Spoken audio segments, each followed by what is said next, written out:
Ah, the passport. Anyone who can put two and two together will understand how hard it is for people to accept that a passport could survive that explosion and just flutter down to the street below only to be picked up, pretty much untouched, by a policeman on 9/11. Well, in the recent Paris attack, another passport was found after a suicide bomber at the Stade de France blew himself up. But this passport wasn't hardly damaged. It was brand bloody spanking new. In this picture, you can see that they've laid it out neatly for the media to get pictures of this crisp, sparkling passport that has just survived a suicide bombing without literally getting a scratch on it. They really should make cars and aeroplanes out of passport material because they do appear to be indestructible, don't they? This passport got me thinking. Why would they again play the passport card when thinking people know that when it came to 9/11 it was obviously planted? Surely they're not doing the same here, and therefore the whole suicide bomber passport story would discredit the official version of the Paris attacks. But then I heard the backstory of the passport. The passport owner was from Syria, but more importantly, whoever it was who came into France, they came via Greece in October. Bang! That's it. That's what they need to get across. This is what they will risk the ridicule of the passport story for. They need to tell us that the suicide bomber came into the country from Greece because stupid dumbed down people, as the population are, they know that hundreds of thousands, if not millions, are and will be coming through Greece into Europe.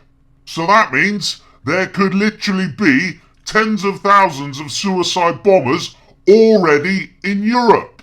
Is the passport story making sense now? It's all about fear. The globalists use fear every single time to get what they want, and I'm afraid it's working again. If the population of Europe think that there are suicide bombers running amok everywhere and that no one is safe, what are they going to do? Special forces on streets of UK amid fears Britain could be next target for ISIL. Britain launched the largest security response since 7/7 last night as counter-terrorism sources revealed up to 450 radicalised Britons have returned to the UK from Syria.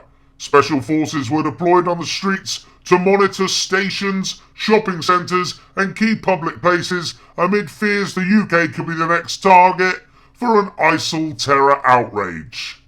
I tell you people, we are one attack away from World War III. One suicide bomber blows himself up in the UK and that's it.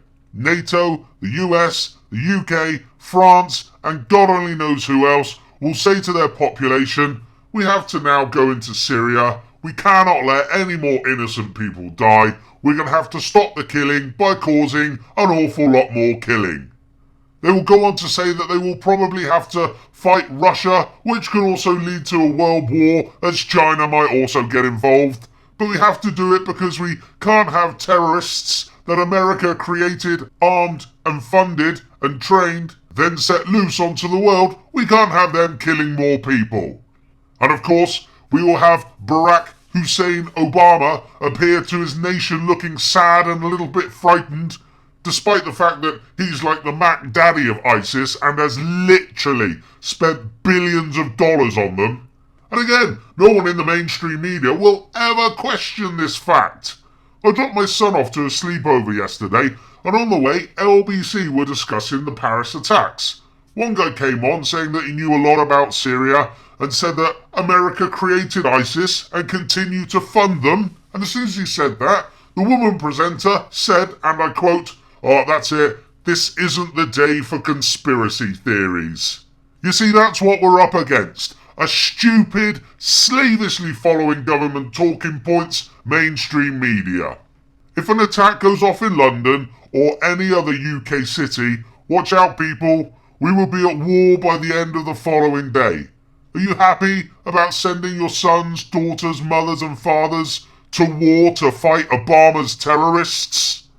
If only people watched less television, ate a little less shite food, got engaged with society, read about the real world, then perhaps we could change things.